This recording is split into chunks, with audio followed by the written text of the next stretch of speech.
Hello दोस्तों, good morning. स्वागत है एक बार फिर से आप सभी का एमजेजे एजुकेशन में। दोस्तों आज है 21 फरवरी। आज की इस वीडियो में हम लोग बात करने वाले हैं 21 फरवरी 2021 के करंट अफेयर के सभी इंपॉर्टेंट क्वेश्चंस के बारे में। पूरी वीडियो ध्यान से देखिएगा, पूरी वीडियो डिटेल में आपको समझाई गई है। अगर वीडियो पसंद आए तो वीडियो को लाइक और शेयर करना मत भूलिएगा। अगर आप हमारे चैनल पर नए आए हैं तो चैनल को सब्सक्राइब कीजिए, बेल आइकन को प्रेस कीजिए, जिससे आने वाली वीडियोज का नोटिफिकेशन आपसे मिस ना होने पाए। चलिए दोस्तों, बात करते हैं लास्ट डे के क्वेश्चंस की। लास्ट डे का हमारा पहला क्वेश्चन था, फ्लिपकार्ट की स्थापना कब हुई? इसकी स्थापना 2007 में हुई थी। सचिन बंसल और बिन्नी बंसल ने मिल करके की थी।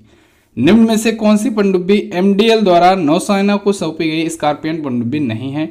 तो वो है आईएनएस सिंधुवीर। इन दोनों ही क्वेश्चंस के बारे में काफी लोगों ने बहुत ही अच्छे से डिटेल में आंसर किया था। आप सभी लोग ऐसे ही डिटेल में आंसर किया करो। वीडियो को स्टार्ट करने से पहले मैं आपसे बताना चाहूंगा दोस्तों कि अब जो क्विज आती है एमजेटी ऐप पर, उसमें डिटेल सॉल्यूशन के साथ एक्सप्लेनेशन दिया जाता है। तो आप लोग क्विज को सॉल्व करने के बाद उसको सॉल्यूशन जरूर पढ़ लिया करो। सॉल्यूशन में डिटेल्स दी रहती है, ठीक है। तो क्विज मिलेगी आपको एमजेटी ऐप पर। गूगल प्ले स्टोर पर जाइए, उसे डाउनलोड कीजिए और क्विज जरूर सॉल्व कर लिया कीजिए वीडियो देखने के बाद। चलिए बात करते हैं हम लोग दोस्तों आज के दिन के पहले क्वेश्चन की। पहला क्वेश्चन है, हाल ही में कब सामाजिक न्याय का विश्व दिवस मनाया गया? तो अभी हाल ही में world day of social justice मनाया गया दोस्तों 20 फरवरी को। प्रत्येक वर्ष 20 फरवरी को दोस्तों ये मनाया जाता है world day of social justice. क्यों मनाया जाता है? गरीबों को, पिछड़ों को और जो उपेक्षित लोगों को हैं उनको न्याय दिलाने के लिए, ठीक है। 20 फरवरी को मनाया जाता है, लेकिन किसके द्वारा ये मनाए जाने की घोषणा हुई, शुरुआत हुई दोस्तों? अंतर्राष्ट्रीय श्रम संगठन के द्वारा, इंटरनेशनल लेबर ऑर्गेनाइजेशन के द्वारा इसकी शुरुआत की घोषणा हुई। कब? 10 जून 2008 से, ठीक है। इस बार की थीम में रखी गई है, क्या है थीम? थीम है a call for social justice in the digital economy. क्या है? In the digital economy. अच्छा, 20 फरवरी को ही दोस्तों एक और इंपॉर्टेंट डे मनाया गया है इस बार। 10वां विश्व पेंगोलिन दिवस मनाया गया। वर्ल्ड पेंगोलिन डे मनाया गया 20 फरवरी को ही।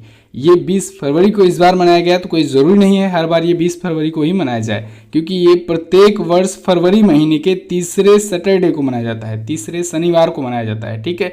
तो इस बार तीसरा शनिवार फरवरी महीने का पड़ा था 20 फरवरी को। इस वजह से वर्ल्ड पेंगोलिन दिवस जो है ये मनाया गया 20 फरवरी को। क्लियर है? तो ये तीसरे शनिवार को मनाया जाता है, ये ध्यान रखेंगे आप लोग। बात करते हैं इंटरनेशनल लेबर ऑर्गेनाइजेशन की।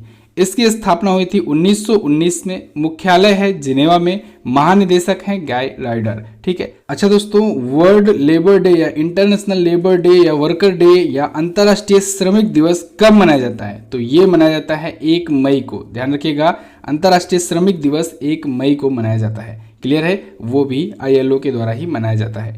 अगला क्वेश्चन देखते हैं। अगला क्वेश्चन है, हाल ही में किसने ध्रुवास्त्र नामक एंटी टैंक गाइडेड मिसाइल का परीक्षण किया?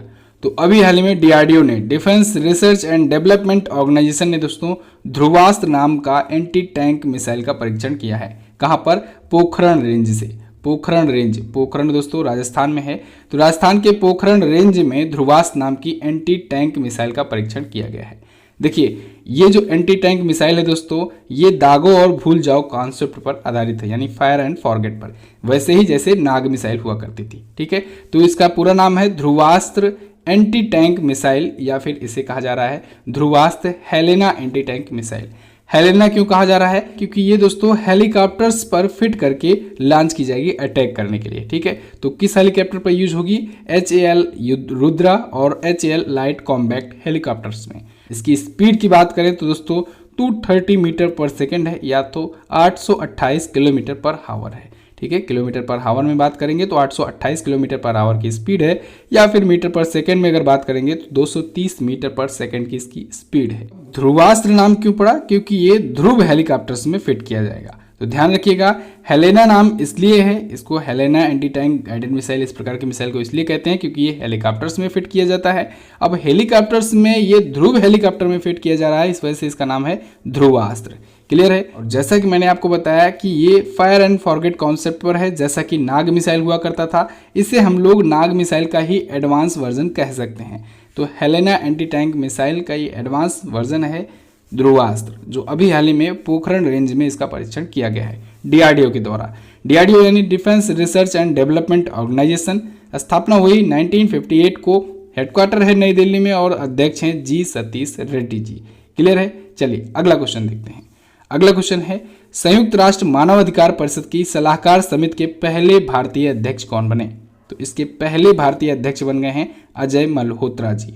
अजय मल्होत्रा दोस्तों यूएनएचआरसी के यानी United nation human rights council के ये दोस्तों पहले भारतीय अध्यक्ष बन गए हैं सलाहकार समिति के, यानी जो एडवाइजरी कमेटी होती है इसकी, उसके पहले भारतीय अध्यक्ष बने हैं। इनका काम क्या होगा? इनका काम ये होगा जो इंडिया की टीम है biodiversity, climate change, energy, education, medical, human rights और भी इन सभी मुद्दों पर जो काम करने के लिए भारत की टीम बनाई गई है, उन मुद्दों पर ये अपनी बात रखेंगे। ठीक है, उस कमेटी की ये अध्यक्ष हैं। ओके, अब देखिए संयुक्त राष्ट्र मानवाधिकार परिषद जो है यूएनएचआरसी, इसकी स्थापना हुई थी 15 मार्च 2006 को। हेडक्वार्टर है इसका जिनेवा में। प्रेसिडेंट हैं नजहत शमीम। अभी यूएनएचआरसी दोस्तों कुछ दिन पहले ही आया था चर्चे में। क्यों आया था चर्चे में? क्योंकि दोस्तों यूएनएचआरसी में दोबारा से अमेरिका ने शामिल होने की घोषणा की है। आपको जैसा कि मैंने बताया था, जब डोनाल्ड ट्रंप थे अमेरिका के प्रेसिडेंट, तो वो कई संस्थाओं से खुद को बाहर कर लिए थे, अमेरिका को बाहर कर लिए थे। किस किस संस्था से? जैसे WHO हो गया, पेरिस जलवायु समझौते हो गए, ठीक है, यूएनएचआरसी हो गया, तो इन सब से वो बाहर हो गए। इसके साथ ही स्काई ट्रीटी हो गया, ठीक है, ओपन स्काई ट्रीटी से भी बाहर हो गए हैं। तो अब जो बाइडेन आए हुए हैं नए प्रेसिडेंट अमेरिका के 46वें प्रेसिडेंट, वो धीरे धीरे एक एक करके दोबारा से शामिल हो रहे हैं उन संस्थाओं से। WHO से दोबारा जुड़ गए हैं, यूएनएचआरसी से दोबारा जुड़ गए हैं, पेरिस जलवायु समझौते से दोबारा जुड़ गया है अमेरिका, और अब ओपन स्काईज ट्रीटी की बारी है। हालांकि ओपन स्काईज ट्रीटी से संभावना कम लग रही है दोबारा अमेरिका को जुड़ने से। क्यों? क्योंकि उसका जो दुश्मन देश है रूस, वो भी इस स्काई ट्रीटी से बाहर हो गया है। क्लियर? चलिए अब बात करते हैं अगले क्वेश्चन की। अगला क्वेश्चन है ओलंपिक कमेटी का नया अध्यक्ष किसे बनाया गया? तो दोस्तों अभी हाल ही में हाशिमिटो सेको को बनाया गया है टोक्यो ओलंपिक कमेटी का नया प्रेसिडेंट। ठीक है, हाशिमिटो सेको। ये कौन है? इमेज में जो आपको दिख रही हैं यही है हाशिमिटो सेको। ये दोस्तों टोक्यो ओलंपिक की और पैरा ओलंपिक खेलों की मंत्री हैं जापान में, महिला सशक्तिकरण की प्रभारी मंत्री हैं और जापान सरकार में लैंगिक समानता राज्य मंत्री भी हैं। तो अभी हाल ही में इनको टोक्यो ओलंपिक कमेटी का अध्यक्ष नियुक्त किया गया है। किसकी जगह पर आए हैं? अभी आपको याद हो कुछ दिन पहले ही योशिरो मोरी ने इस्तीफा दिया था। योशिरो मोरी ओलंपिक कमेटी के अध्यक्ष थे, टोक्यो ओलंपिक कमेटी के अध्यक्ष थे, उन्होंने इस्तीफा दिया, तो उनकी जगह पर अब हाशिमिटो सेको को नियुक्त किया गया है। टोक्यो ओलंपिक दोस्तों होने वाला है कब? इसी वर्ष होने वाला है 2021 में ही। 23 जुलाई से 8 अगस्त 2021 के बीच में टोक्यो जापान में होगा ग्रीष्मकालीन ओलंपिक खेल। एक्चुअली में ये होना था पिछली बार, लेकिन 2020 में कोविड-19 के चलते इसे एक वर्ष के लिए टाल दिया गया है, लेकिन इसे हम लोग कहेंगे टोक्यो ओलंपिक 2021 ही। हाशिमिटो सेको जो है दोस्तों ये 7 बार की ओलंपियन भी रह चुकी हैं, 7 बार की ओलंपिक में हिस्सा लेने वाली ये खिलाड़ी भी रह चुकी हैं। इस बार का जो ओलंपिक होने वाला है दोस्तों टोक्यो जापान में, इस बार का ये 32वां संस्करण है। अगला जो संस्करण होगा वो होगा पेरिस में, फ्रांस में 2024 में। पिछला जो हुआ था वो हुआ था रियो ओलंपिक, 2016 में हुआ था ब्राजील में। क्लियर है? अगला जो शीतकालीन ओलंपिक होगा वो होगा 2022 में बीजिंग में, चाइना में। इसको भी आपको ध्यान रखना चाहिए। दोस्तों अगर वीडियो पसंद आया करे तो वीडियो को प्लीज लाइक और शेयर जरूर कर दिया करो। आप लोग लाइक करते हो, शेयर करते हो तो हमें भी अच्छा लगता है, हमारा भी कॉन्फिडेंस बढ़ता है। अगले दिन मैं और अच्छी अच्छी चीजें आपके लिए लाने की कोशिश किया करता हूँ। तो आप लोग प्लीज वीडियो को लाइक और शेयर जरूर कर दिया करो। ये रोज रोज मुझे बताना ना पड़े, आप लोग बिना कहे कम से कम 10 से 15 लोगों के पास शेयर जरूर कर दिया करो वीडियो को। ठीक है, आपके लिए इतना मेहनत किया जाता है, आप भी थोड़ा सा एफर्ट जरूर लगाओ। मैं जैसे रेगुलर हूं आप भी रेगुलर हो जाओ और डेली वीडियो देखो और डेली वीडियो को शेयर करो। चलिए बात करते हैं अगले क्वेश्चन की। अगला क्वेश्चन है हाल ही में किस राज्य सरकार ने वीरता पुरस्कारों की पुरस्कार राशि में 10 गुना बढ़ोतरी की है? तो अभी हाल ही में आंध्र प्रदेश की सरकार ने दोस्तों वीरता पुरस्कारों की पुरस्कार राशि में 10 गुना बढ़ोतरी की है। अभी देखिए जो वीरता पुरस्कार दिए जाते हैं, वीरता पुरस्कारों के बारे में मैं आपको बता चुका हूं। इसमें जो वीरता पुरस्कार के जो विजेता होंगे, जो आंध्र प्रदेश के होंगे, उनको पुरस्कार राशि में 10 गुना ज्यादा दिया जाएगा राज्य सरकार के द्वारा। देखिए अब ऐसा नहीं है, इसका ये मतलब नहीं हुआ कि आंध्र प्रदेश की सरकार देगी वीरता पुरस्कार, नहीं। वीरता पुरस्कार देता कौन है? भारत का राष्ट्रपति। लेकिन देखिए होता क्या है, जैसे कोई ओलंपिक का खिलाड़ी हुआ, वो ओलंपिक जीत करके आया, ओलंपिक में मेडल जीत करके आया, तो उस राज्य का है, जिस राज्य का, उस राज्य की सरकार भी उसे कुछ और भी पैसे देती है, कुछ और भी रुपए देती है प्रोत्साहन के लिए, जिससे उनको देख करके और भी खिलाड़ी इनकरेज हो सके। ऐसे ही ठीक है वीरता पुरस्कार। वीरता पुरस्कार तो दोस्तों भारत के राष्ट्रपति के द्वारा दिया गया, अभी मैंने आपको कुछ दिन पहले ही कवर करके बताया था, ठीक है। तो अब वीरता पुरस्कार में जिनको दिया जाएगा, अगर वो आंध्र प्रदेश का है वो वीर, तो फिर आंध्र प्रदेश की सरकार के द्वारा भी दी जाएगी प्रोत्साहन राशि। तो उसमें दोस्तों आंध्र प्रदेश सरकार ने घोषणा की है कि अब तक जो दिया जाता था धनराशि उसका 10 गुना बढ़ा करके अब दिया जाएगा। जैसे परमवीर चक्र और अशोक चक्र के विजेताओं को नगद पुरस्कार दिया जाएगा 1 करोड़ रुपए, यानी इससे पहले कितना दिया जाता रहा होगा, 10 लाख दिया जाता रहा होगा, तभी तो 10 गुना बढ़ाया गया। महावीर चक्र और कीर्ति चक्र के लिए 80 लाख रुपए दिए जाएंगे। वीर चक्र और शौर्य चक्र के लिए 60 लाख रुपए दिए जाएंगे। अब देखिए, अभी मैंने आपको उस दिन ही बताया था भारत के वीरता पुरस्कारों के बारे में। ये जो इधर वाला नाम है परमवीर चक्र, महावीर चक्र और वीर चक्र, ये दोस्तों भारत का वीरता पुरस्कार होता है सर्वोच्च कैटेगरी में, ठीक है। अब देखिए, शांति के लिए अगर पूछा जाए तो यहाँ पर ये जो तीनों हैं, अशोक चक्र, कीर्ति चक्र और शौर्य चक्र, ये शांति के लिए दिया जाने वाला वीरता पुरस्कार है। तो अगर ओवरऑल वीरता पुरस्कार की बात करें तो सबसे बड़ा होता है परमवीर चक्र, फिर होता है महावीर चक्र, इसके बाद नंबर आता है वीर चक्र का। लेकिन अगर शांति के लिए वीरता पुरस्कारों की बात हो तब उसमें सबसे बड़ा होता है अशोक चक्र, फिर होता है कीर्ति चक्र, फिर होता है शौर्य चक्र, ठीक है। लेकिन ध्यान रखिएगा, ओवरऑल अगर पूछा जाए तब आप परमवीर चक्र ही बताएंगे। अब देखिए, शांति के लिए सबसे बड़ा होता है अशोक चक्र। अशोक चक्र को इसीलिए शांति का परमवीर चक्र कहते हैं। क्यों? क्योंकि शांति के क्षेत्र में ये सबसे बड़ा होता है और ओवरऑल तो परमवीर चक्र होता ही है।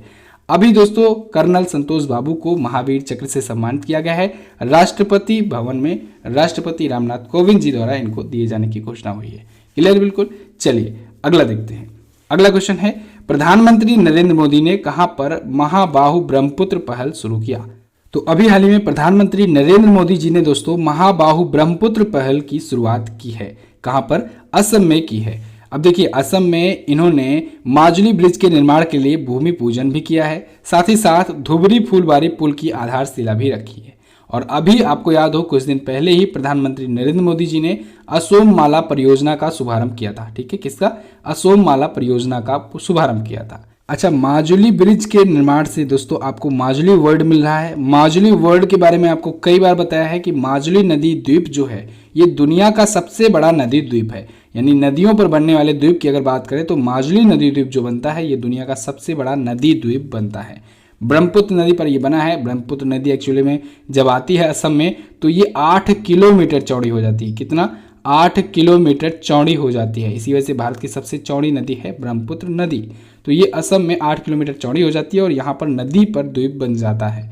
तो ये जो नदी पर द्वीप बनता है, सबसे बड़ा जो नदी द्वीप है वो है माजुली द्वीप, ठीक है। तो इसको भी आपको ध्यान रखना चाहिए। अभी ब्रह्मपुत्र नदी पर दोस्तों बोगीबील ब्रिज बना हुआ है जो कि भारत का सबसे बड़ा रेल रोड ब्रिज है। अब देखिए, असम आया है। असम के बारे में जानते हैं। देखिए मैप में ये रहा असम, ये है असम। असम दोस्तों यहाँ पर जो 7 सिस्टर्स स्टेट है उनमें से एक है और यहाँ के बाकी जो 6 सिस्टर्स स्टेट हैं उनसे अपना बॉर्डर शेयर करता है। यानी यहाँ के सभी राज्यों से अपना बॉर्डर शेयर करता है। अरुणाचल प्रदेश, नागालैंड, मणिपुर, मिजोरम, त्रिपुरा, मेघालय और साथ ही साथ ये पश्चिम बंगाल से भी अपना बॉर्डर शेयर करता है असम। असम की राजधानी होती है दिसपुर। सर्बानंद सोनोवाल जी यहाँ के हैं बीजेपी पार्टी से चीफ मिनिस्टर। गवर्नर है professor Jagdish Mukhi. Kaziranga national park और मानस वन्यजीव अभ्यारण्य ये है दोस्तों असम में ही। काजीरंगा नेशनल पार्क जो है ये जनरली फेमस है एक सींग वाले गैंडे के लिए। अभी हाल ही में एक गोल्डन टाइगर भी यहाँ पर देखा गया था, देखने को मिला था। ओके, गुवाहाटी हाई कोर्ट की बात करें तो गुवाहाटी हाई कोर्ट के चीफ जस्टिस हैं दोस्तों सुधांशु धूलिया। अच्छा, गुवाहाटी हाई कोर्ट जो है ये असम के साथ साथ कुछ और राज्यों का भी कार्यभार देखता है। किसका? पी का। आपको पी यहाँ पर बना लेना है। मैंने आपको बताया था आप यहाँ पर पी बना लेंगे तो आपको कवर अप हो जाएगा, पता चल जाएगा किन किन राज्यों का कार्यभार देखता है गुवाहाटी हाई कोर्ट। तो देखिए, असम में यहाँ पर पी में एक स्टेट मिल रहा है आपको असम, एक मिल रहा है अरुणाचल प्रदेश, एक मिल रहा है नागालैंड और एक है मिजोरम। तो इन 4 राज्यों का कार्यभार गुवाहाटी हाईकोर्ट देखता है। आपको यहाँ पर इंडिया के मैप में पी बना लेना है। मिजोरम, असम, अरुणाचल प्रदेश और नागालैंड। ध्यान रखिएगा, मणिपुर का अपना अलग हाईकोर्ट है, त्रिपुरा हाईकोर्ट अपना अलग है, मेघालय हाईकोर्ट का अपना अलग हाईकोर्ट है। क्लियर? बिल्कुल। चलिए, तो सुधांशु धूलिया जी इस हाईकोर्ट के हैं चीफ जस्टिस। अच्छा, अभी हाल ही में असम सरकार ने हिमा दास को दोस्तों डीएसपी नियुक्त किया था। क्या? डीएसपी नियुक्त किया था हिमा दास को। हिमा दास कौन है? ढींग एक्सप्रेस के नाम से जानी जाती हैं, ये धावक हैं, ढींग एक्सप्रेस के नाम से जानी जाती हैं। ध्यान रखिएगा। चलिए अगला देखते हैं। अगला क्वेश्चन है, हाल ही में उत्तर प्रदेश का पहला ट्रांसजेंडर शौचालय कहाँ बनाया गया? तो अभी हाल ही में वाराणसी में दोस्तों उत्तर प्रदेश का पहला ट्रांसजेंडर शौचालय बनाया गया है। वाराणसी के कामाख्या क्षेत्र में दोस्तों उत्तर प्रदेश का पहला ट्रांसजेंडर शौचालय ये बना हुआ है। ये स्मार्ट सिटी प्रोजेक्ट के तहत बनाया गया है, जिससे शहर में स्वच्छता के मामले में इस समुदाय की भी भागीदारी सुनिश्चित की जा सके। ठीक है, जो ट्रांसजेंडर हैं, ट्रांसजेंडर कम्युनिटी है, इनकी भी भागीदारी सुनिश्चित की जा सके। अच्छा देखिए, वाराणसी क्यों फेमस है? वाराणसी में दोस्तों सारनाथ मंदिर है, इस वजह से फेमस है। काशी विश्वनाथ मंदिर है, इस वजह से फेमस है। अभी 1-2 दिन पहले ही मैंने आपको भारत के प्रमुख मंदिर, मस्जिद और तीर्थस्थल पर वीडियो दी हुई है, आप उसको देख लीजिए। आपको अंदाजा हो जाएगा भारत में कौन कौन से महत्वपूर्ण मंदिर कहाँ कहाँ पर हैं, किसने बनवाए हैं, किसके शासन काल में बने हैं और वो किस भगवान, किस देवी देवताओं के लिए प्रसिद्ध है। देखिएगा जरूर, वीडियो इंपॉर्टेंट है। अगला क्वेश्चन है, हाल ही में बायजूस ने किस एडुटेक प्लेटफॉर्म को लगभग 15 करोड़ में खरीदा? तो बायजूस ने दोस्तों अभी हाल ही में 15 करोड़ रुपए में खरीदा है टॉपर को। किसे? टॉपर को खरीदा है। बायजूस ने दोस्तों कई एक्विजिशन किए हैं पिछले दिनों में। अभी टॉपर को 15 करोड़ में खरीदा है, अभी स्कॉलर को भी खरीदने की बातचीत चल रही है। तो बायजूस जो है ये एक अपने आप में भी एक खुद एडुटेक प्लेटफॉर्म ही है। बायजूस द लर्निंग ऐप, इसने टॉपर ऐप को खरीद लिया है। इसने अभी कुछ दिन पहले आकाश एजुकेशनल को खरीदा था। कितने में? $1 बिलियन में। अभी तक का किसी एडुटेक प्लेटफॉर्म का इतना बड़ा एक्विजिशन नहीं हुआ था। तो अभी तक का सबसे बड़ा एक्विजिशन है बायजूस का। देखिए एडुटेक का क्या मतलब होता है? एडुटेक का मतलब होता है ऐसा टेक्नोलॉजी बेस्ड एजुकेशनल स्टार्टअप जो एजुकेशनल पर्पज से बनाया गया हो। तो आकाश एजुकेशनल को $1 बिलियन में इसने खरीदा। इससे पहले क्या क्या खरीदा है? इससे पहले बायजूस ने एक्विजिशन किया है ट्विटर विस्टा का, व्हाइट हैट जूनियर का, ऑस्मो का और अभी जैसे कि मैंने बताया स्कॉलर के भी एक्विजिशन पर बातचीत चल रही है। वहीं अनअकैडमी जो है ये भी एक एडुटेक प्लेटफॉर्म है और इसने वाईफाई स्टडी को खरीदा हुआ है। ठीक है, चलिए अब बात करते हैं हम लोग बायजूस की। बायजूस की स्थापना हुई थी 2011 में। यहाँ पर 2010 है, इसे 2011 कर लीजिए। 2011 में इसकी स्थापना हुई। हेडक्वार्टर है बेंगलुरु में। फाउंडर और सीईओ हैं बायजू रविंद्रन। कौन है? बायजू रविंद्रन। बायजूस के ब्रांड एम्बेसडर हैं दोस्तों शाहरुख खान। कौन है? शाहरुख खान। अच्छा, अगर आपसे पूछा जाए कि टीम इंडिया का जर्सी स्पॉन्सर कौन है, तब आप बताएंगे बायजूस। कौन है? बायजूस ही है टीम इंडिया का जर्सी स्पॉन्सर, जो ओप्पो को रिप्लेस करके आया हुआ था। क्लियर? और टीम इंडिया का किट स्पॉन्सर कौन है? वो है MPL।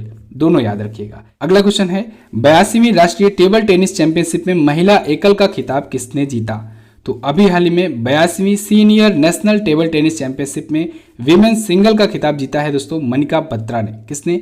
मनिका बत्रा ने जीता है। किसे हरा करके इन्होंने जीता है? इन्होंने रीथ रिसिया को हराया है। 4-2 से रीथ रिसिया को हरा करके इन्होंने ये जीता है। Senior national table tennis championship का 82वां संस्करण हुआ कहां पर? यह हरियाणा के पंचकुला में ताऊ देवी लाल स्पोर्ट कॉम्प्लेक्स में आयोजित हुआ। मनिका बत्रा का दोस्तों ये दूसरा नेशनल खिताब था, नेशनल ट्रॉफी थी। इससे पहले 2015 में इन्होंने जीता था, हैदराबाद में जीता था। अच्छा, ये है टेबल टेनिस चैंपियनशिप, जो टेबल पर खेली जाती है टेनिस की चैंपियनशिप। एक होता है लॉन टेनिस, जो कि कोर्ट में खेली जाती है। और अभी हाल ही में ऑस्ट्रेलियन ओपन हुआ है। ठीक है, ऑस्ट्रेलियन ओपन का विमेन सिंगल्स फाइनल हुआ है और विमेन सिंगल को जीत लिया है नाओमी ओसाका ने। किसने? नाओमी ओसाका ने जीत लिया है। कल की वीडियो में मैं उसे कवर अप करूंगा। ठीक है, नाओमी ओसाका ने अपना चौथा ग्रैंड स्लैम जीत लिया हुआ है ऑस्ट्रेलियन ओपन। ग्रैंड स्लैम के बारे में भी मैं आपको कई बार वीडियो प्रोवाइड कर चुका हूं। कल हम लोग उसके बारे में डिटेल में चर्चा करेंगे। अगला क्वेश्चन देखते हैं, Dada Saheb Phalke international film festival 2021 में मोस्ट वर्साटाइल एक्टर का खिताब किसने जीता? तो अभी हाल ही में के मेनन को दोस्तों Dada Saheb Phalke international film festival 2021 में मोस्ट वर्साटाइल एक्टर का पुरस्कार मिला है। के मेनन, ये जो आपको इमेज में दिख रहे हैं यही है के मेनन। ये मोस्ट वर्साटाइल एक्टर का अवार्ड पाए हुए हैं।